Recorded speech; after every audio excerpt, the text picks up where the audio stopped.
tu connais l'histoire de ton Québec? J'ai intérêt à bien le connaître. Oui, j'espère. Malgré des bonnes intentions, ce vidéo a un exemple subtil d'effacement autochtone, chose qui est encore malheureusement trop commun dans nos discussions populaires sur l'histoire québécoise. Alors continuons à l'écouter. Quelle est la signification du mot Québec? Ça veut dire Détroit. Oui! Quel est l'ancien nom de la ville de Québec? Stadacone. Stadacone. Oui. Jusqu'à maintenant, tout va quand même assez bien. Oui, Québec veut dire détroit dans le sens de rétrécissement d'une rivière dans les langues algonquines. Et avant la fondation de la ville de Québec, il y avait dans la région une communauté autochtone qui s'appelait Stadacona. Bon, on aurait pu mentionner le contexte autochtone derrière les deux réponses, mais c'est pas grave, c'était pas ça la question. Notons que les deux questions présument l'existence de peuples autochtones avant l'arrivée des Européens. Et c'est là qu'on arrive à la troisième question. Qui a découvert le Québec et en quelle année?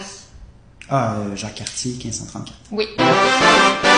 Soudainement, dans le contexte de la question et de la bonne réponse, on oublie tout simplement l'existence des peuples autochtones. Maintenant, petite parenthèse sur le mot découvrir en soi, parce que c'est pas ça le problème. En français, parlé couramment, le mot découvrir par lui-même implique pas nécessairement qu'il y avait personne d'autre de déjà là. Par exemple, il y a personne qui va sourciller à la phrase « Jacques vient de découvrir le restaurant que je lui ai recommandé la semaine passée et il a vraiment aimé l'ambiance ». Le mot découvrir dessine implicitement un cercle de personnes concernées et la première personne dans ce groupe-là à prendre connaissance d'une chose, là, découvert. Alors, ça peut aussi, selon le contexte, être la première personne tout court, comme dans la phrase « Alexander Fleming a découvert la pénicilline ». Alors, l'effacement dans la question et sa bonne réponse, c'est pas qu'on prétend qu'il y avait aucune personne autochtone quand Jacques Cartier est arrivé. C'est plutôt qu'on sous-entend que les personnes autochtones sont pas dans le cercle des personnes concernées, c'est-à-dire qu'ils comptent pas. Et ça, ben, évidemment, c'est un problème quand on parle de l'histoire du Québec. Maintenant, je veux répéter, j'appuie et je partage les bonnes intentions du vidéo. C'est important de parler de l'histoire du Québec, particulièrement aujourd'hui, la fête nationale. Mais un effort pour bien comprendre l'histoire, c'est pas juste de connaître quelques faits historiques saillants qui ont été choisis comme étant particulièrement importants. C'est aussi développer un sens critique à savoir quels faits qu'on apprend, qui décide qu'ils sont importants, lesquels on ignore et pourquoi.